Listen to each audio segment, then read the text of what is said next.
একটি গ্রামে সাধারণ কুড়ের ঘর পাশে একটি গরু বাঁধা।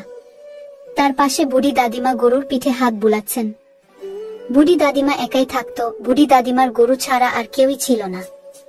বুড়ি দাদিমা গরুকে বলছে, তুই থাকতে আমার একটু একা লাগে না রে। গরুর ও সাথে সাথে হেসে দিল।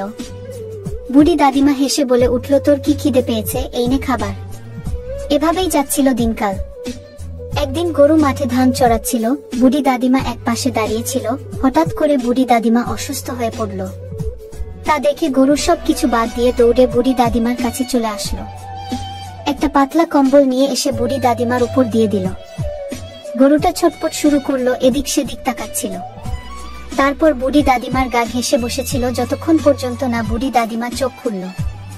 বুড়ি দাদিমা চোখ খুলে গরুকে দেখে অবাক হয়ে গেল। একটা সাধারণ গরু হয়ে কিভাবে বুড়ি দাদিমাকে আগলে রাখলো।